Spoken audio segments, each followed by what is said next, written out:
Hello world! We have a constant struggle between feeling too much or feeling too light, between hope and the faith, between wanting to believe in love and fearing the reality of pain and loss. All we really have in life is what we carry inside of us, our thoughts, our feelings, our experiences, our beliefs. Your life will experience a powerful shift when you stop looking outside of yourself for something to believe in and learn to believe in yourself. When you start experiencing love for yourself and the love you are capable of, you will experience a different kind of hope, the kind of hope that no one can take away from you because it is based on your faith in yourself, faith in the love within you. It is an awakening to your potential and freedom from the fear and limitations that others have placed on you. When a person truly loves you, they won't use your love for them as leverage to try to control or manipulate you. They will want to give you the very best of themselves and their love because they know that you deserve no less than that. You will know how much a person loves you by the courage they show in being vulnerable with you, by the way they look for the good in you, and how much of themselves that they invest into the relationship and you. We give priority to what we really love. You are the hope that you need. You are the love that you deserve.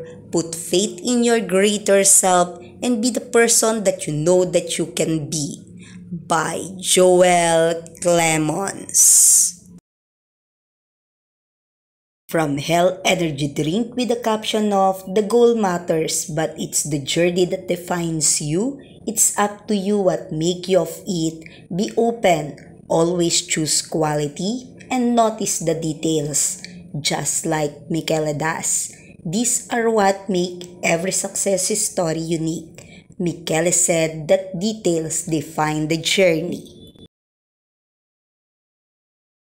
Oh, this is really an interesting fact that the pictures of Michele were taken by Federica in Rome. If you look closely, the same windows are in the background and the glass of the gift Michele received reflect Federica when she takes the picture.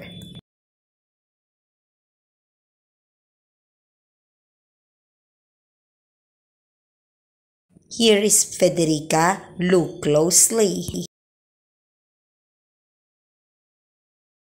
From G Magazine News, Michele Mero new look but still sexy icon.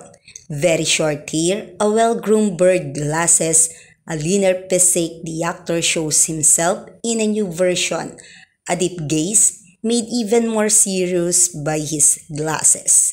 A confident stride and a designer look, Michele isn't a movie set this time, even though due to the script demand, he appears visibly changed. He boasts a leaner physique and has ditched his wispy quip in favor of a super short haircut. The 35-year-old actor will next be seen on the big screen in Maserati the Brothers, playing Alfieri Maserati alongside Jessica Alba and Al Pacino. In these photos, the internationally acclaimed star strolls through the street of central Rome, her look confirming her status as a glam icon, light-colored cigarette jeans, cowboy boots, and a black t-shirt along with his Prada jacket. He arrives in the central Piazza di Spagna, accompanied by friends. One of them was Federica.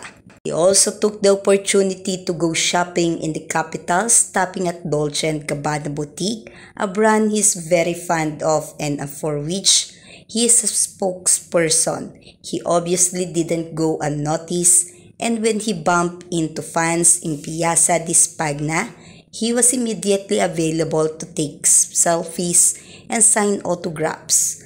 "The wrap of people has always been my energy," he said recently in an interview, explaining how much the direct connection with people continues to amaze him.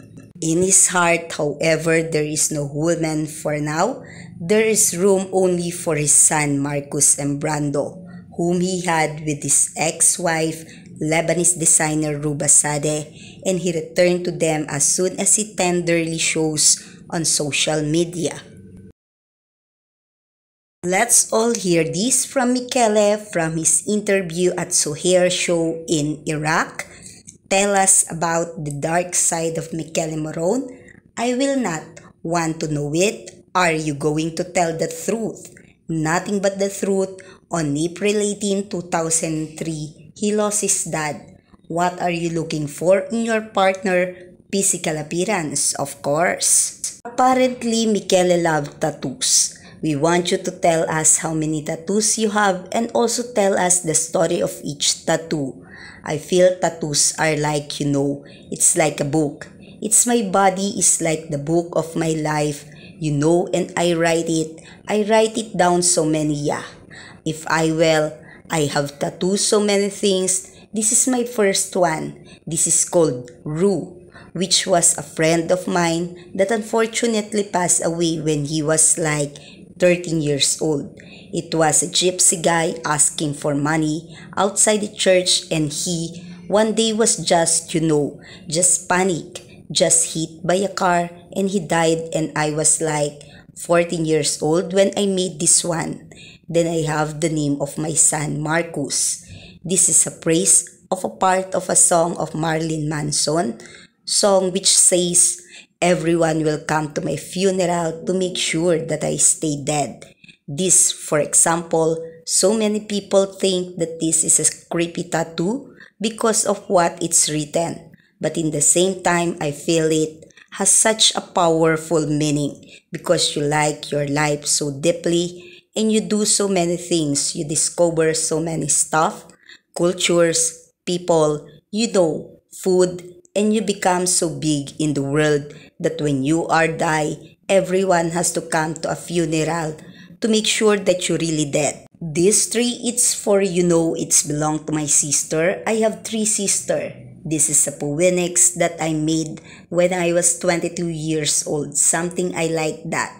This one, the phoenix. It's a mythological bird that every time it dies, it burns again. I have of the A, which is Angela. Angela is my mom. I have these 3 skulls here, which is the past, present, and the future. I have this one. This is the only one. I have 2. This and this. I don't really want to talk about it because I feel like I have to keep it a little bit private. But I have it's called Ruba. It's the name of my ex-wife, but I still have it because she's one of the most important.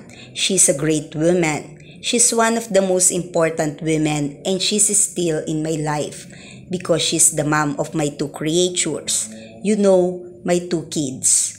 And I have honor, big respect, and I feel when 2 people are not, they don't bounce each other anymore, but they still respect each other. They have something, which is not that love that people might think, but it's even more deep. So when there's respect, there's a lot of thing. There's a lot of passion between 2. I have a lot of many tattoos here. I have this cloud, which is the name of I have a dog, and we spend many beautiful moments together. When I was completely alone in life, I just have this dog, and it was a white wolf. It was a big white wolf, and it was my best friend, and at that time. I have lots of tattoos. We can stay here talking for 2 weeks about my tattoos.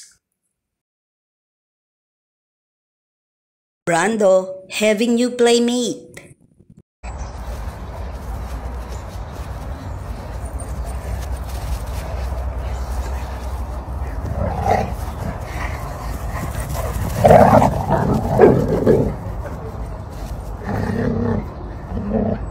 Mais carta, Brando.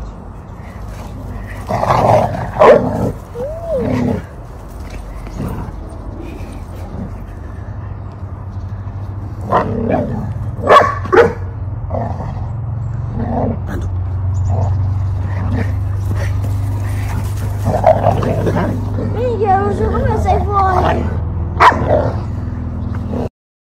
This is the new bonding time of Michele and Brando on their new backyard.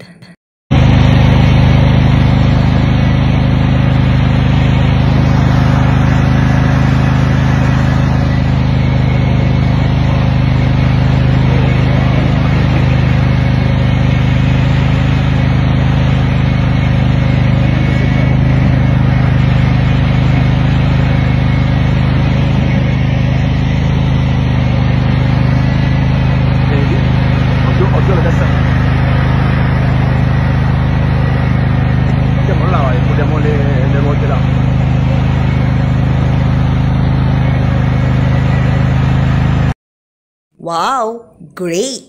Keep safe, Brando, as he do some grass cutting.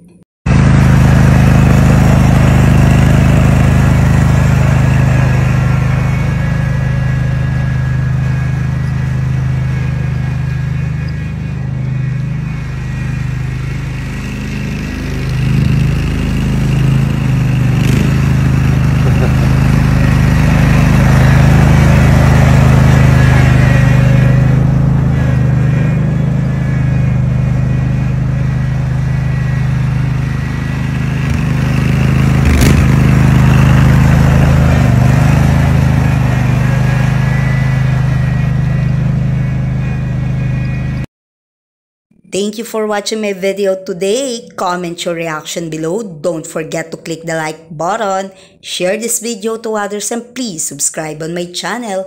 Day 317 of the 365 days of 2025. A message to all. To love someone means to protect them. It means that the last thing you would ever want to do is to hurt them. A man of integrity is deserving of trust and respect because he has learned to control himself and consciously choose to act out of his integrity in order to protect others and do what is right even when it causes him pain.